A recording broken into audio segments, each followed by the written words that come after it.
大前3大银行7月31号公布的数字显示，现在加拿大人的住房贷款总额已经接近了1500个亿。这个数字说明了什么呢？各位朋友大家好，我是多伦多地产经纪 Rhonda， 今天很高兴又跟大家见面了。如果大家喜欢我的视频呢，可以点赞关注，并且转发给需要的朋友。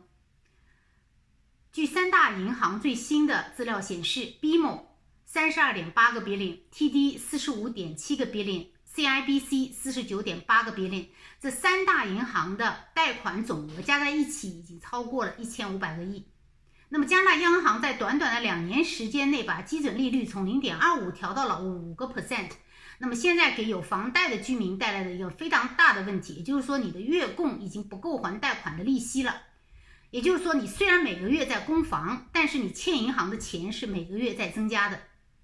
据 BMO、TD、CIBC 加拿大3大银行统计，贷款额度已经超过1300个 billion negative amortization， 也就是说1300亿的欠款已经被加到还贷人士的头上，原因就是利息的增加。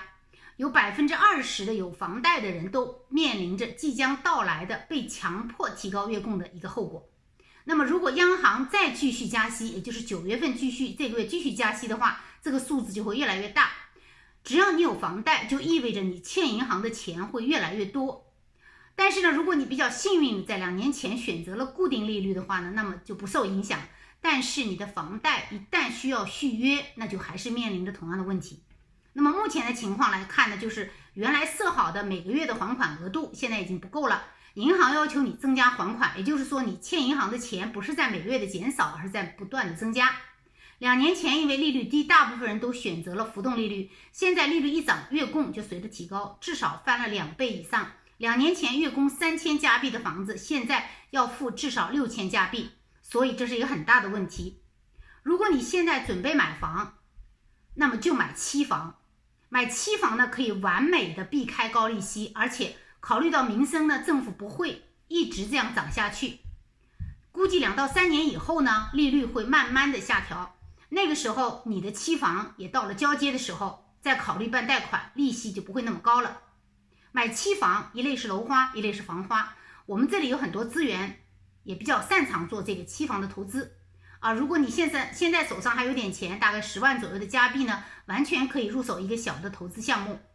大家如果感兴趣期房投资的话呢，可以单独跟我联系。目前呢，我们在多伦多市中心downtown呢有2个盘可以值得推荐，一个是 Park Road 在 Yorkville， 还有一个就是 Q Tower， 就在 CN Tower 跟 Rogers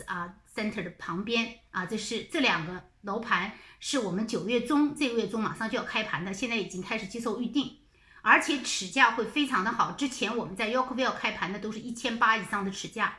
现在这2个盘的开盘价钱会低于1800，有的甚至于低于1700块钱一尺大家要关注一下。还有就是在 Pickering 的 City Center， 这个是目前来讲13号开盘的这个项目呢，是 Center Court 也是这个性价比最高的一个项目之一。所以大家如果考虑性价比比较高，价钱相对适中的话，可以考虑 Pickering City Center 这个 condo。 好，今天的视频呢就给大家简单做到这里，谢谢大家本次的收看，记得点赞关注，我们下期节目再见。